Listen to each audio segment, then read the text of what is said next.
Dear creator, if you've been craving something deeper or fulfilling within your work, not just creating to create, to make sales, or because you think you have to show up on social media, but because you actually want to say something that builds your authority or makes people pause and think this episode's for you. The online space is constantly shifting more now than ever. And it's not just about posting content anymore. It's about creating a conversation, sharing perspectives, research, and ideas that shape how people see things, how you see things. So if you've been wondering how to step into that next version of your creative self, the one who's not just posting, but leading the conversation, you're going to love this episode. So I had the pleasure of talking to Alexa Phillips again, who is a strategist, creator, educator, and multi-passionate creative. She's also the founder of Bright Eyes Creative, a consultancy that helps founder-led consumer brands and creators own their voice and build a platform through content marketing and media strategy. She is also the author of Culture Slant, a weekly newsletter that explores creativity, culture, and the trends shaping how we work, think, and make. When I was trying to record this intro for her, our device over in the other room was going off because I kept saying, Alexa, Alexa, and then Alexa on the device kept talking to me. And I was like, took me like 20 times to record this. Just a quick notice here, I did edit this podcast episode so I could upload it to YouTube. So if you do prefer to watch YouTube videos, definitely go subscribe on YouTube. You can search me at Morgan Markowski, and I'll also link it below. Hey, Alexa, welcome back to Dear Creator. Yeah. Hey, Morgan. Thank you so much for having me back. It's so great to reconnect and have another conversation with you because I loved the last one and how the last one went. Yeah, it was so fun. I actually looked at our episode. It's from December of 2024, which is Almost on here. your way. Yeah, so happy anniversary. I know. I'm like, where did 2025 go? I feel like it's been the longest, but the shortest year. I know, I feel that too. And the episode that we did together, it's actually called Build a Future-Proof Business. And we talked all about finding your zone of genius, working with AI, and building a future-proof brand, getting more personal in content with perspective and philosophy. So, anyone listening can definitely cue that one up next. It's so good. I listened to it the other day and I was like, wow. So I'm really excited to chat today. And I wanted to get you on, dear creator, again, because you recently have been starting to talk all about like entrepreneurial journalism and everything like that. And so if people don't know about that, definitely stick around. But before we get into that, I wanted to ask you, like, how do you feel you've evolved personally or professionally since the last time we spoke or since the last time you were on Dear Creator? Yeah, it's like super interesting that you bring this up. So I just had a birthday a couple weeks ago and I Oh, wrote a happy letter to my birthday. Thank you. I wrote a letter to myself and like kind of my thoughts about like my birthday last year and like read it on my birthday this year. And then in the letter it was like, "Oh, I wanted to be this like creator brand." And I know that's something that you kind of have like pioneered and have talked a lot about. And it was funny because I was like, "Oh, like what happened to this?" Because I like had the greatest of intentions and then, things come up with like you lose a client or you like are in a push season or like, and it suddenly kind of changes everything. And so it's kind of taken me the whole year to kind of get back to this idea of building that creator brand again, where it's like, okay, this is for sure the thing that like I think is calling for me. I think this year, what has changed a lot is that I've loved creating content. A lot of people look at creating content like, oh God, it's such a chore. I hate doing it. I hate like showing my face. I hate creating Instagram carousels, whatever. But I get so energized by it. And I kind of made me realize that like this is the direction that I want to take my entrepreneurial going forward, really kind of do it in a more like almost like not be a full-time creator, but like more in the sense of having a media company. And that idea has also kind of been planting in my head for the last year or two, where I was like, oh yeah, this is kind of like a long-term thing. And now I'm like, okay, let's like actually put some action behind it and make it happen. And so I'm starting to get the momentum for that, to make that happen, to chase that dream of like, okay, I want to be doing content as my full-time job. Yeah, I love that. And I also can relate to the content creation side of it. Your background is more in the B2B space, correct? Yeah, yeah, it was, like, journalism. I had any intention to be a journalist, like, that was what I wanted to be when I was in college.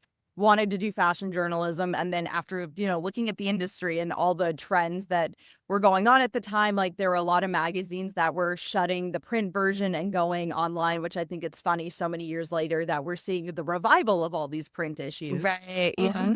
Yeah, and then all the staffs, like, at the time were, like, going freelance, and they weren't having, like, full-time, and the pay wasn't great, and so I ended up moving into the, like, B2B marketing space. But, yeah, my background is, like, in enterprise and working a lot, like, more on, like, the tech side, so doing a lot, like, content marketing stuff, and it's not really like, super on, like, the editorial storytelling. Yeah, it's like that kinda marketing is, like, very conversion focused where it's like, "Hey, we wanna grow our pipeline," or, "We wanna get brand awareness," not like, "We're helping this company tell their story." Got it. Got it. Yeah. And you mentioned media company. For people who don't know what that is, can you explain what a media company is and then how it relates to showing up as a creator brand?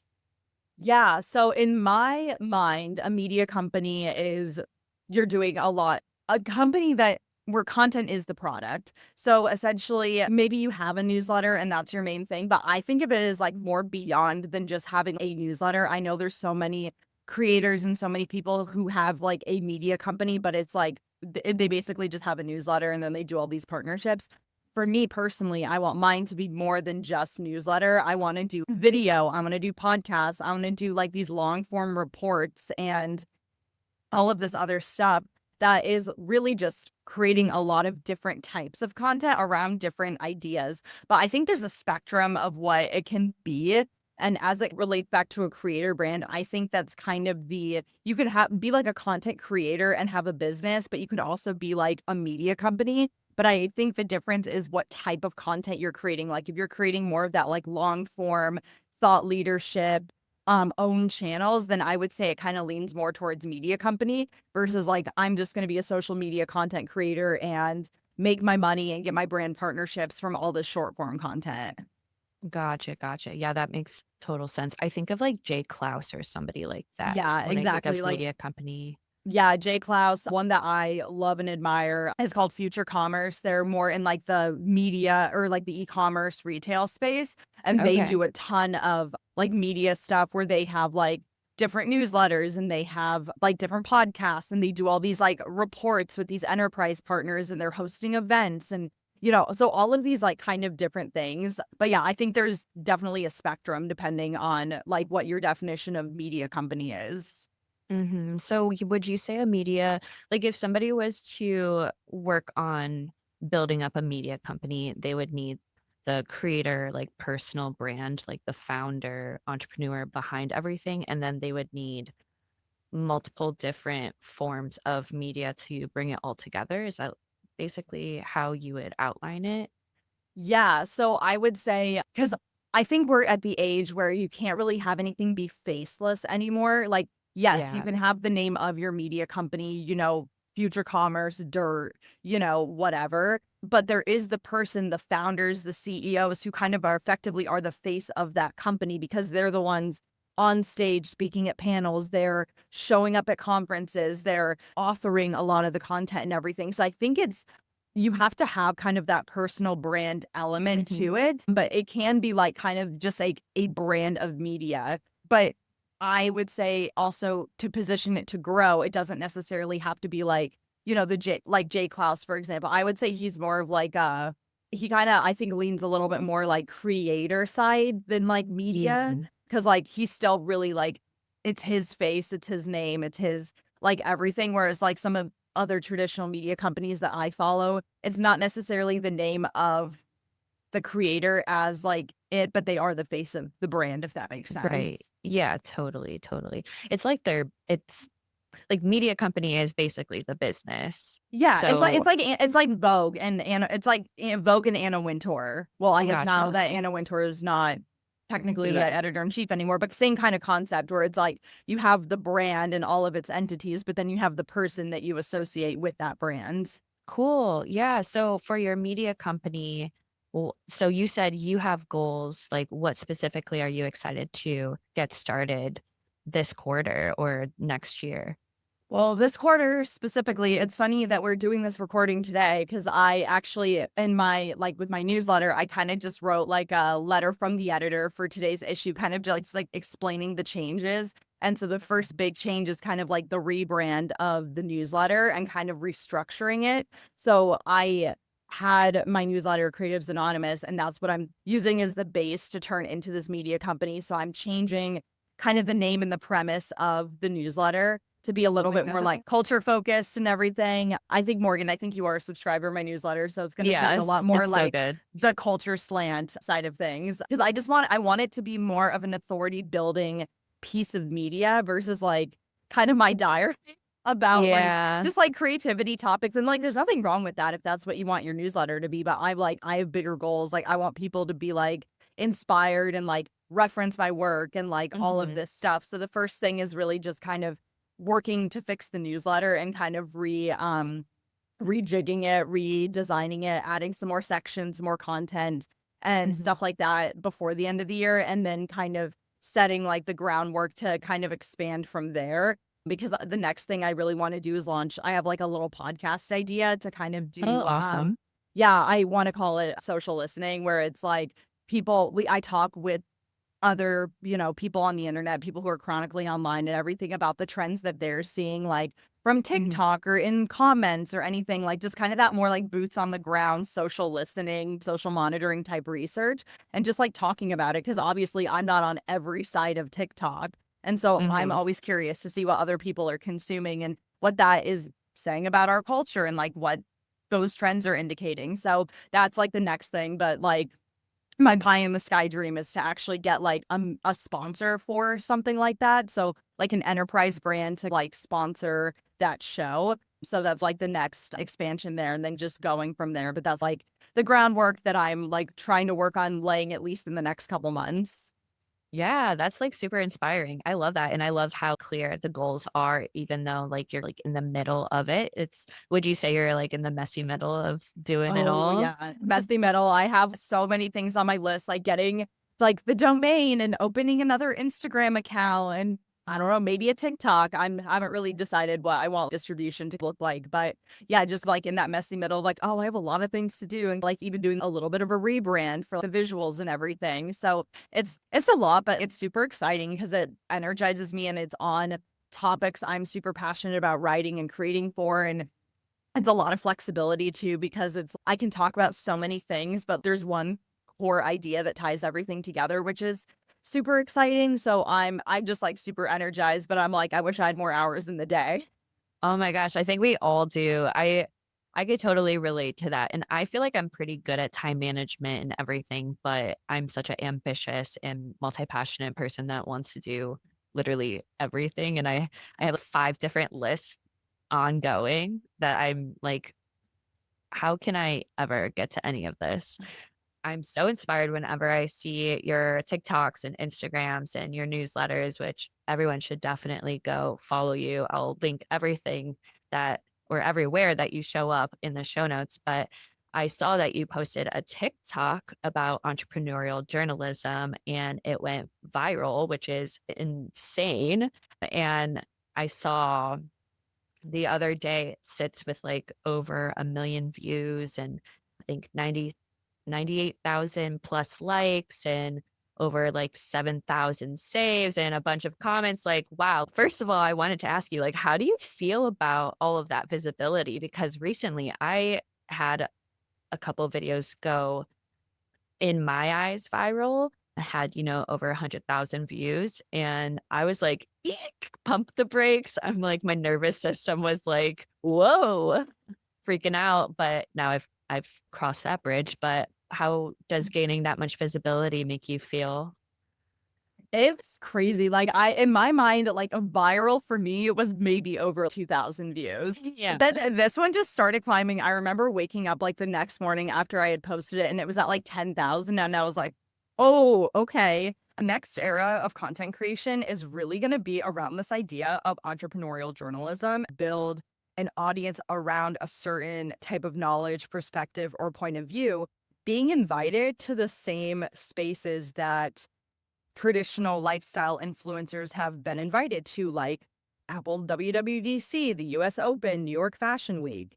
And in this kind of new wave, it's no longer really about appealing to the masses. It's these knowledge-based influencers becoming the go-to voice in a specific corner of culture, their business, or their industry. These lifestyle influencers were building audiences on social media. Primarily, these knowledge-based influencers are building them on owned media channels like podcasts and newsletters. And then it just started like climbing even more. Like I would every time I'd like open TikTok, it'd be like the 99 plus and the notifications. And I'm like, Yeah. oh, this is wild. But yeah, the visibility was crazy. And it was also not that it has like a target on your back, but kind of because when you're talking about something that can kind of be seen as a little bit like spiky and controversial, especially because I got a lot of comments from journalists who were like, you can't say it's entrepreneurial. Like, you can't phrase it like that. This is an insult to journalists everywhere, blah, blah, blah. And I'm like, y'all, this is literally taught in J school. It's like really funny, like just like, but the visibility is like crazy. And for literally, I would say like 98, 99% of everything has been super positive. Like, I haven't had Mhm. anybody really like crucify me on TikTok, which is thankfully because I know sometimes it like gets a little dicey when you have that many views. But yeah, it is not something I planned for. I literally just turned on the camera and was like, let me just talk about this. And because all my videos get like 400 views, and I'm like, okay, like this is not going to be like super insane or intense. And then I just grew and I'm like, oh, this is something clearly a lot of people care about right now. Yeah, for sure. It really, yeah, I was going to ask what inspired you to talk about it and what is entrepreneurial journalism? So entrepreneurial journalism, for one, is like not a new concept. Some people are like mistaking me for pioneering this. I did not pioneer it. Actually took a class on it when I was in journalism school, when I was doing my undergrad. And the way the course catalog, because I just recently looked this up for a training that I did, was media concepts for the digital age, like something Mm. super vague. And Yeah. so, but it's basically talking, it just the way I describe it is it's very like just independent media. So it's something independent of what the media conglomerates are doing. It's maybe if you have an independent magazine or an independent podcast or an independent newsletter, that's really kind of what it is, where like your content is the product and that's how you're making money. So the entrepreneurial side of it is really like you make building a business around the media. It's not doing anything like weird or sketchy or anything like that. And that's this the entrepreneurial side is like the business side of it, not the like, oh, like we're profiting off of this or whatever some comments I had gotten were. But yeah, so it's really just yeah. Yeah, so it's really just kind of like doing that, but it's more from the more like knowledge based, expertise based type of like content creation versus I'm gonna just do a film a day in my life type of Right. thing. Yeah, yeah, it's because I've seen this a lot. It's not social media anymore, it's interest media or value-based media. Would you say that's accurate? Yeah, I would definitely say it's accurate. Like this, I think the social media stuff kind of done. Like it's not just the same anymore. Like, and we've even seen it. Like, you can't even find your friends' stuff when you go on it. Like, if I accidentally open Instagram and I see like a post from a friend like in my top, like I have to like immediately like it or else I will never see that post again. So I Yeah. really think it is more of that interest media and like, just really using social media for entertainment now because even Mhm. brands are using it to create like short form shows and all of this other stuff that's not really like social, but it's more on like the actual media side of things.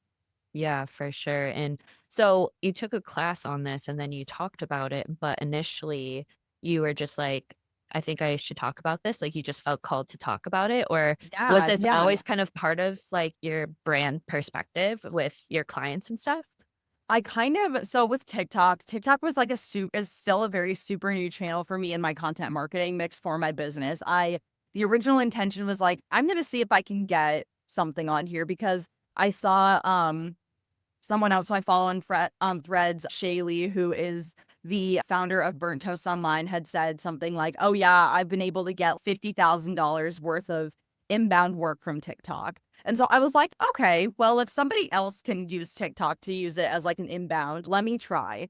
And so I didn't really have a plan going into TikTok of like, let me position myself or talk about certain things. I was like, what do I feel like talking about today? And that day, that's what I felt like talking about. Cause I think a lot of my content always gears more towards the thought leadership-y side of things. And I was like, okay, this is the perspective that I kind of see where it's like, because I scroll on TikTok a lot and a lot of the content I consume is very education based. It's like, okay, like I'm a XYZ expert and I did XYZ thing. Here are these takeaways or things like that. And that's kind of how I kind of got inspired for the topic where I'm like, this is kind of where the next era of content creation is going. It's not going to be the I'm going to film a day in my life, like me drinking matcha, me going to Pilates, whatever. It's like people giving knowledge based content creation. And the more I kind of explored this topic, like trust in media has gotten to an all time low. I think trust in traditional media is at 28% right now. And Oh, then wow.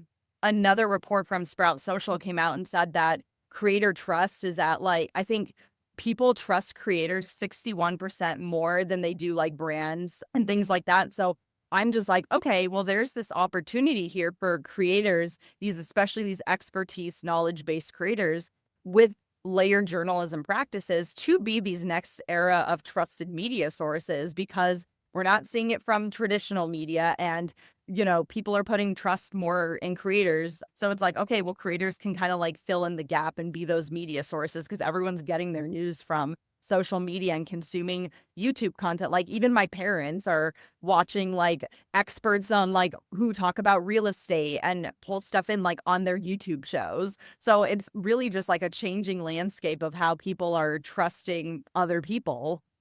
Yeah, for sure. I think I heard you talk about how your parents were watching creators on that in your free workshop you did the other day. So, are people able to still download that workshop? Yes, it is now. It's kind of like a gated freebie on my website and everything. So the video recording is live and you can get instant access to it if you're still interested in wanting to learn more about kind of just like the concept of entrepreneurial journalism and things that you can do to kind of start building that media platform for yourself. Okay, perfect. Yeah, I'll definitely link it below. And if somebody wanted to start trying to be that entrepreneurial journalist or create content in that way, where should they start? Hey, creator, if you've ever wanted to make podcast or video editing super simple and easy, I've got you. I used a script to edit every episode of Dear Creator, and it's literally what I used to make my first YouTube video, too. So you can edit your audio and video just by editing the transcript, cut out filler words in one click, and even record right inside the app. That's literally what I'm doing right now. They have some pretty sweet AI tools, sound effects, and more. If you want to try it out, my link below gives you 50% off 2 months of Descript's creator plan. It's honestly been a game changer for my workflow, and I highly recommend it. I literally edited this podcast episode in less than a few hours. So go check it out. Link is in the show note and let me know how you like it. I would say first, like, identify the media platform that you want. Cause I know there's so many options between like newsletters and podcasts, YouTube channels, whatever. So kind of identifying the platform that you want to show up. And then kind of really looking at like what your point of view is on the topic and developing what I like to call a media thesis. So it's like central idea and this common thread that kind of carries you through your content. So it's like the overall question or the overall theme that you want to answer with your content because it gives you flexibility, but it also focuses everything. So you're kind of not bouncing all over the place. And then your point of view is really important now, too, especially with AI and AI generated content to really have that clear idea of like, okay, who are you? Why do you have the view that you have? Like, what kind of elements of your expertise can you bring into this? Like, for me, for example, my background is like basically journalism, marketing, and content creation. And all three of those elements in my background are really what helps inform my point of view because I've had all those experiences doing all those different things. Got it. Got it. Yeah. Yeah, that's good. I think the last episode we did together, we talked a little bit about that, especially with the AI stuff, because when you have AI write all of your content, it's all going to sound the same. But what really could make it different or really be amplified is your own experience and perspective through your day to day, how you see the world, but also your past careers or anything that you've learned along the way to where you ended up like now. I know you did like a platform tour on Instagram, like you had a carousel post where you like shared what platforms you show up on and what they're used for. You wanna talk a little bit about that? Because I think that's very interesting, and some people, they try to put their eggs in multiple baskets, but it's I'm gonna post the same thing on all platforms. Do you agree with that? Or, like, how do you go about it? So I personally think, and I've written about this too, I think cross posting is dead. I think like each platform now is known for very specific types of content. Like, for example, like the reels that you find on Instagram are more of that like vibey B roll, like text Mhm. overlay. Whereas on TikTok, that stuff bombs. Like TikTok is Right. all for the really raw FaceTime content where people are literally getting a million views from sitting under the covers when holding a phone up to their face in the dark. And they have, So like, their bonnets on and, like, their exactly. glasses and stuff. Yeah, exactly. So it's so unpolished over there and like and it's very different. And so cross posting, like that's why I don't like to do it. And plus, it doesn't encourage people to want to follow you on multiple platforms because let's say somebody has a TikTok and Instagram and Threads, for example, and you're posting the same exact thing on every one of those channels. What is the motivation for somebody who already has those 3 channels to follow you on all 3 channels if they're gonna be Mhm. getting the same type of content?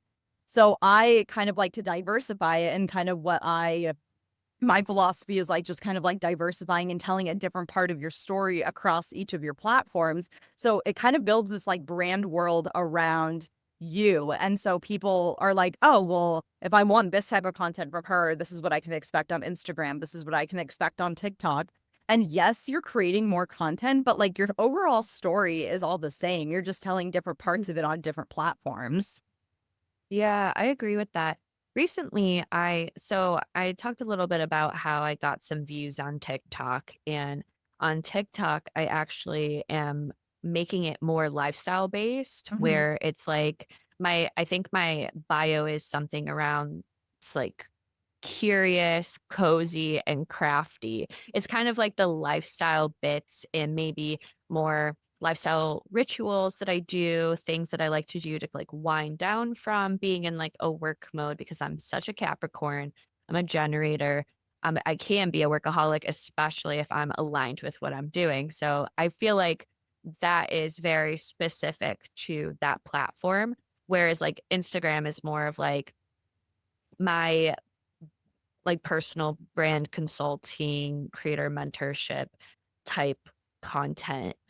And then Substack, I am talking more about like soft pivot, my philosophy on shifting your business model or, making minor changes to build consistency with whatever you're working on, blah, blah, blah, and so on and so forth. Would you say that that is the way that you're talking about is how you should form each platform is just having those different angles?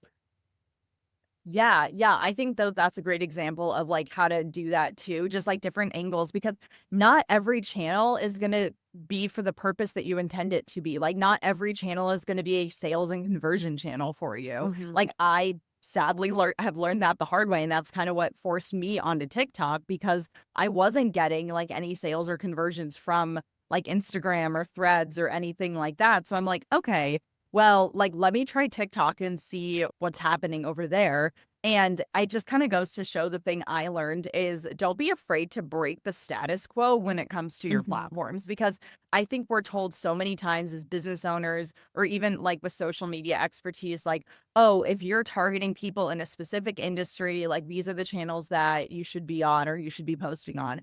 And that's not really the case anymore. I feel like we've moved not just like B2B or B2C, but it's like business to human now. And like everybody Yeah. like everywhere, like there are startup founders and startup businesses like thriving on TikTok. Whereas like, you know, you would originally be like, oh, well, B2B only needs to be on LinkedIn.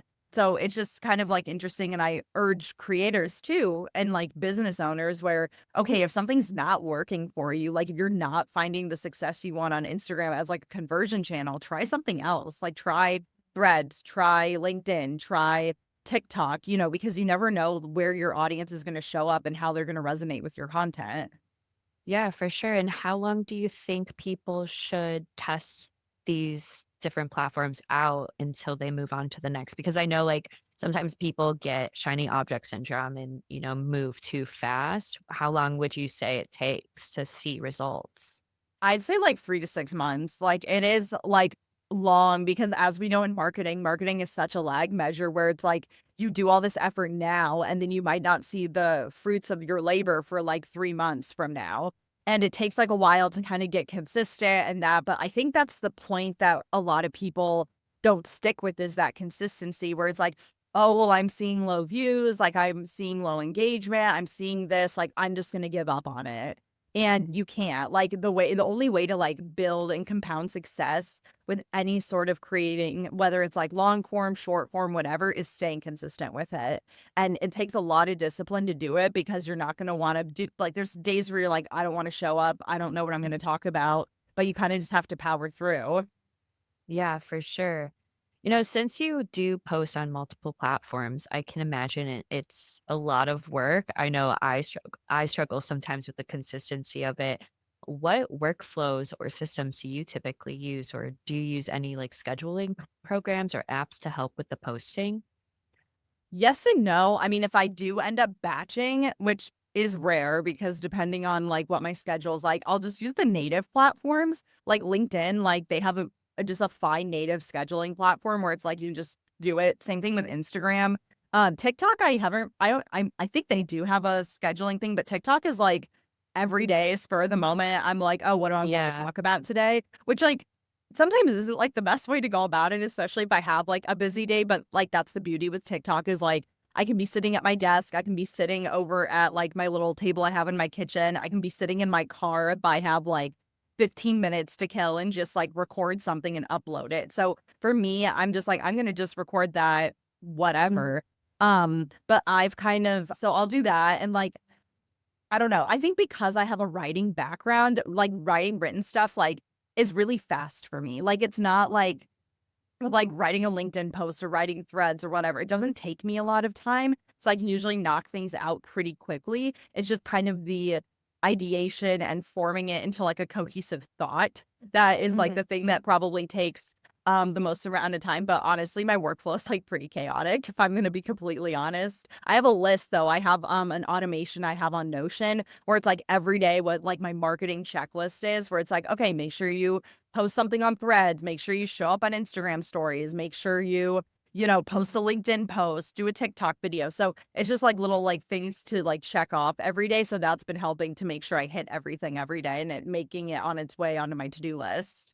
Yeah, that's such a good way. I feel like creating content sometimes too, this might be like contradicting, but sometimes when you're just going for it and you don't have all of these crazy systems and workflows and everything like that, you in at least in my opinion, I find myself actually creating content because sometimes I can get so caught up in the workflow and step-by-step process to the point where I'm like, am I just procrastinating this? Like, am I getting into like perfectionism? Because I could just talk about whatever's on my mind, post it to TikTok, and it could get a bunch of engagement or attract a certain amount of people where it's like, let me look at my content calendar and I have all of these topics and which one do I choose? Like it's, I think certain platforms, I think having some sort of editorial calendar is like helpful or pre posting and stuff or pre scheduling.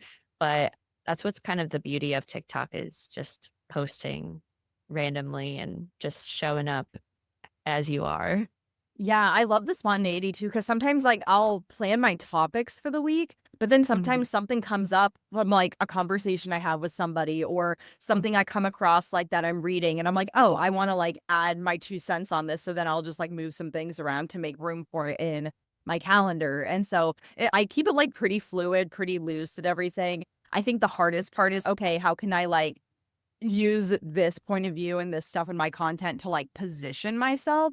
I think that's where I get Yeah. like in the overthinking part where I'm like, oh, well, I need to sound kind of a certain way. And then I like get to the point where it's like almost too much. And I start losing that point of view. So I'm still trying to Mhm. find that balance of like, okay, let me like talk about this stuff as a thought leader, but then how can I translate this as a way to like sell myself and my services, which I think is like the hardest part because even though I have like this million view video, it's not like I literally don't have all these people knocking at my door being like, hey, I want to work with you. So I think that's Yeah. like the biggest misconception where it's like, oh, you go viral, but then you're not going to like have all these people knocking at your door like, oh, I want to work with you, like blah, blah, blah. So it's just like kind of that balance of like, okay, being like the thought leader versus like using content to sell. And I think that is kind of like the two things and something that I'm working on kind of sharing the difference between for this new offer I'm launching, where it's like, okay, you have the marketing content. Like, this is the content that's going to sell your expertise and share why you are the right person for the job. But you also need that authority building content where it's like, okay, here's who I want to be known as. And Mhm. sometimes, like, your marketing content, like, doesn't build that authority for you. We say it does, but I think it's more focused on the transaction and the conversion versus like, I'm just going to be sharing perspective and narrative. Got it. Yeah. Ooh, so many things. You said the word thought leader, and I literally just replied to your thread the other Mhm. last night. And I want to talk about that because this is now us getting into a random rabbit hole that I did not prepare for.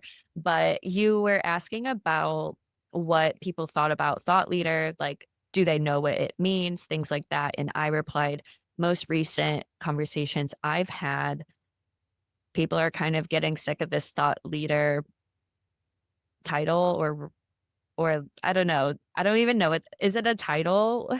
Like, would you consider it a title? I guess it I is, I but would say it's like a noun almost where it's like a yeah. thing. Like it, because I come from the like the enterprise world, right? And so I would be working with executives on their thought leadership content. So helping them create content for like Twitter and LinkedIn and helping them get like press placements and things like that. So there's like that whole like side of thought leadership that like was like a from a press and comms thing.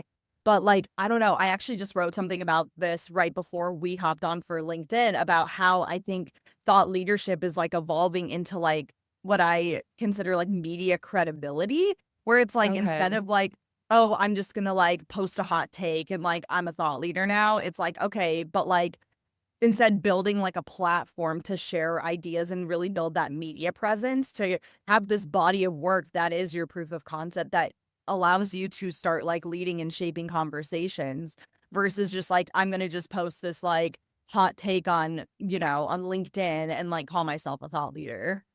Yeah, for sure.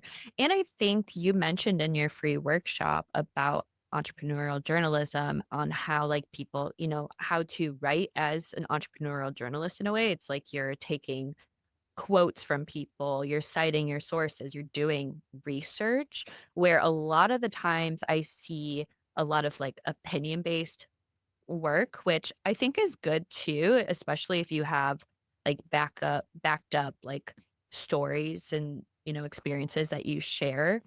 But in a way, in my observations, I've seen a lot of people claim thought leadership without sources or citations and like things like that, where you would think that they would be open to sharing where they got their information or where they were inspired or something like that. Like, that's a thought leader to me, but I don't see it as often anymore.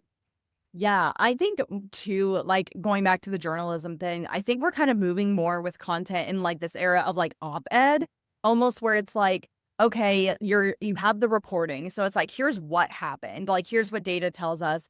Here's my real world experience as an expert in this industry. And then here's what this means. Here's this interpretation of like what this means kind of going forward. And even like my viral video, that's kind of the framework that I approached it as of like, Mhm. okay, like, here's what I'm seeing out in the world. Here's what the data is telling me. Here's what I'm seeing as like a journalist, marketer, creator, somebody immersed in this world. And here's what I think it's going to mean for the future. So I think that's kind of what we also need to, because like I think even the opinion and the critique side of things is what's going to save content, because AI can generate the facts-based stuff, but it's like the human insight, I think, is what's going to like really bring the content and like make it something interesting that people are going to want to read.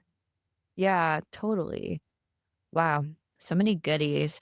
It my, like, ADD brain is already thinking of something else. I was just thinking about how there was a conversation on Threads that I was part of, and it was how important it is to have different beliefs as people who are in your community, but the same values.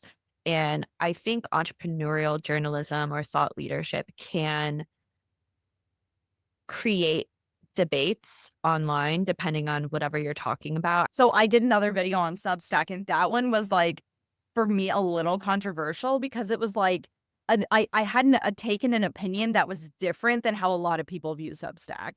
But Mhm. and it was, and I think it takes a lot of self-trust in knowing that, like, okay, I have the data, like I have the information, like I'm not just talking out of my ass about this topic. And like, Yeah. you know, so, and I think too, when you are presenting a more controversial or a little bit more of a spiky take that like not everybody will agree with, I think it's like a lot of self-trust to be like, to really not let yourself get mowed down by people who are like, you're incorrect, you're this, you're that. I have the sources for you. I can show you where I pulled this information from. Like, it's Mhm. not just me making this up. And I think too, that's one thing I've learned with being so visible, with having two topics that have like really can ruffle some feathers. It's like, okay, like I know where I got this data from. I can back this information up. So I am going to say it because I have some footing in which to say it. And so I think Mhm. too, I think that's where a lot of people can, I think, kind of get scared of like maybe wanting to post more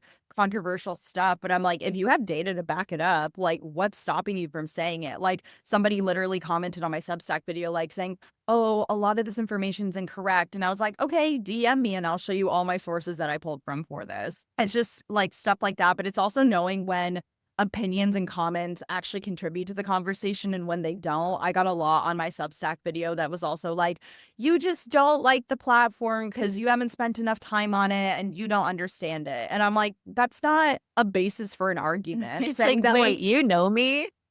yeah, so I'm like, you can't say like, "Oh, you're bashing this platform because you don't understand it." I'm like, it like nothing that I said was like, "Oh, an opinion-based thing." So it's just like things like that where it's like, is this contributing to the conversation positively, or is this just like somebody wanting to defend the platforms and the things that they're using?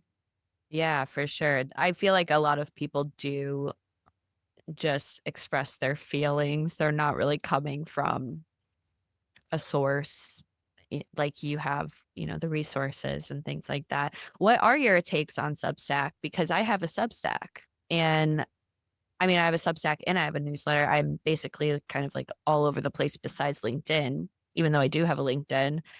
But yeah, what was your video about? I'd love to hear about Yeah, it. yeah, so you'll definitely have to watch it. But basically Substack is, in my opinion, and from what I've seen from other sources who have talked about Substack, it's not the best platform for creators because it kind of builds this like, you're forced to stay on this platform if you want to grow. Like it's very like Mhm. platform dependent. And it's not like for example, like if you're a YouTuber and you're wanting to also make money, but you embed all of your YouTube content on Substack, you can't make money from like a YouTube partner program because everything lives on Substack. So it becomes really limiting as a platform. You're kind of limited to like the monetization options that you have because of what is offered there. And just it just there's just like limitations, and then just the like ethical practices that Substack has too, where it's like, Mhm. yes, you're growing your writer base, but like they're also growing their user base. So I kind of equate it to like a SaaS platform who's trying to like really grow their user base to say, hey, we have like 1 million active users or whatever. So Mhm. there's just like some practices. And then of course there's them allowing Nazi free speech on the platform. So if that's something you care about Oh, and that's wow. something that's important to you. Yeah, I definitely Yeah. would do like a little bit of like some research on there with just like platforms, because the platforms we do choose can impact our journeys as creators depending on what they allow us to do. And it's crazy now because there's a lot of platforms. I think now Patreon is like joined the list with Substack of trying to just keep like their creators like on the platform and not letting them not making it really easy to like move in between platforms or like be able to use APIs to integrate other things.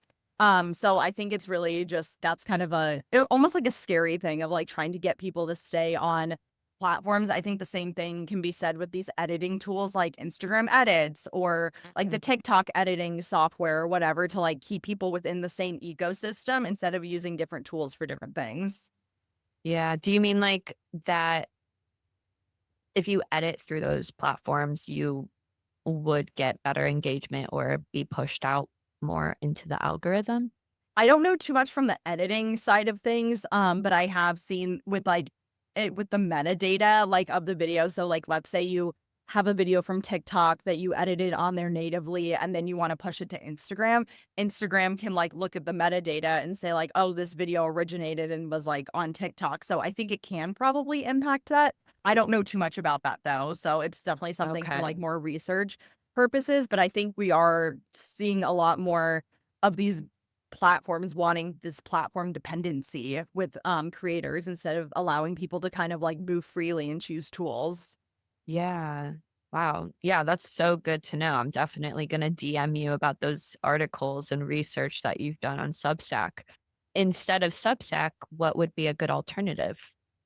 So there's a couple, alternatives. One of, my creator friends, Lex Roman, who deals a lot with, like, has these platforms, they actually put together a really good resource around, like, different alternatives and a couple on that list. I'm on Beehive personally for my newsletter, so I love Beehive.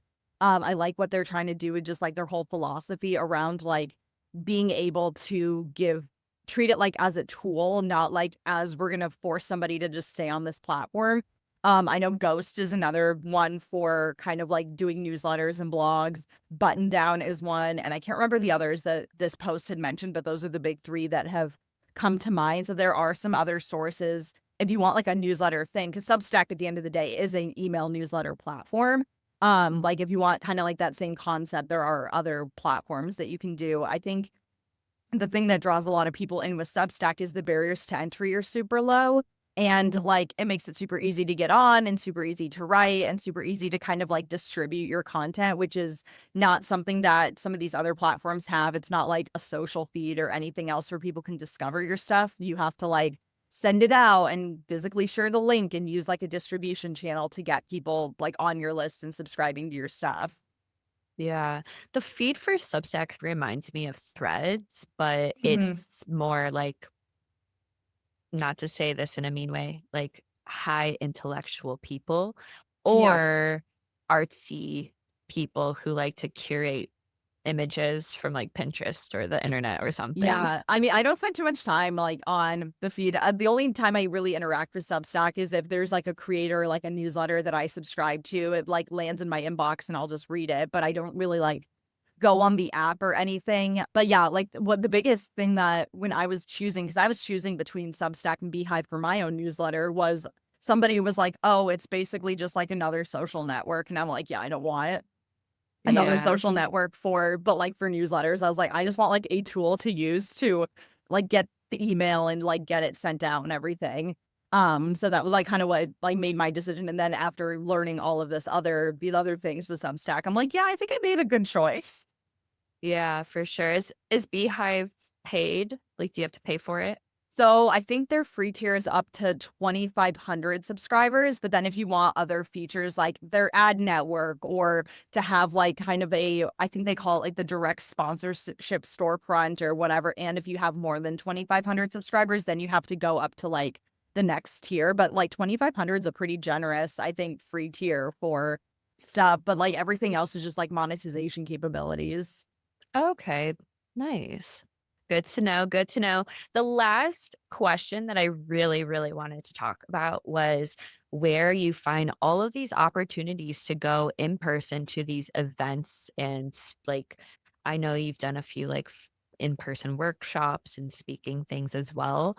I think in the age of just being chronically online, a lot of people do crave networking and social stuff for brand building and connections. So I was curious if you had any advice for people looking for networking events and yeah, like any sort of like socials to go to in their local cities. Yeah, I mean, Seattle is I'm so fortunate because in Seattle, there's so many like networking groups, especially like women-owned business networking groups. And so it's really funny because like obviously Seattle's a big tech city, so you have a lot of like the startups and like the startup bros and whatever, but there's a lot of like female-centric membership groups, and that's where I've found a lot of these opportunities, and people have reached out to me and being like, "Hey, can you like teach a workshop and everything?" And so it's just like getting in with these groups and just like networking. I love going to, like, talk to people and networking, like, sometimes I'll go to one networking event a week, it just depends on what I'm doing. I'm actually going one to one tonight. But, yeah, so I think it's just, like, getting out there and just, like, not being afraid to, like, connect with people. I know for some, like, networking is, like, a big step, but I'm like, I work by myself, I work from home, like, it's nice to get out of the house and just go and Yeah. talk with different groups and different people because oftentimes, like, I'm the only one in the room who does what I do. And that's really cool too to have that like specialized area where there's, maybe a handful of photographers or a handful of brand and web designers, but there's only one person who's like doing more like editorial, like thought leadership type content. And so that's Mhm. really cool to kind of have that advantage. But yeah, I definitely recommend just like looking to see what's in your neighborhood, what's in your group, like area, and just seeing because like just because like maybe one group doesn't work for you doesn't mean like another one won't. I think there's like 5 or 6 different ones here in, like, the Seattle, Puget Sound area, and so you just have to kinda suss Mhm. out the vibe and see what works and what doesn't, and just be like, "Okay, this is where I wanna spend my time." Yeah, for sure. And would you say like you find them on like LinkedIn or Facebook, Eventbrite, like any of those types of platforms? I think the ones I've learned about have been a lot of, like, word of mouth where I have, Okay. like, a lot of people like, a lot of other business owners who I follow on, like, social media and everything, and, like, they're posting stuff in their stories, and I was like, "Oh, let me go check this out." So a lot of it's been, like, word of mouth or really mostly through Instagram. Sometimes their events don't always hit, like, Eventbrite or Luma or one of Mhm. those platforms and everything, so a lot of it's been just, like, on Instagram and through word of mouth. Okay, gotcha, gotcha. Yeah, you mentioned Luma. That's one that I just discovered. And then there's one in Chicago. I don't know if it's in Seattle as well. I think it's called Pi, Oh. Pie. So I Oh, think that might be okay. Chicago based. But yeah, super interesting. I think everyone is going to be super inspired by this conversation and learn so much. Is there anything else you wanted to mention today that we didn't cover? No, I mean, I guess my hill that I'm going to die on is like, don't just rely on your marketing content if you want to build authority with anything. Because like marketing can give you like that awareness. And even at big companies, like marketing and thought leadership are treated as two separate things. So I think as business owners, if you want to be known for a specific point of view or something that's not just like what you do for services, like definitely consider building some like authority driven content, like some sort of like media platform to give you that like credibility and authority. Amazing. Awesome. That's such great advice. Thank you so much. I'll definitely have your information linked in the description below. But if you'd like to shout anything out that you're currently, selling or inviting people to, please do.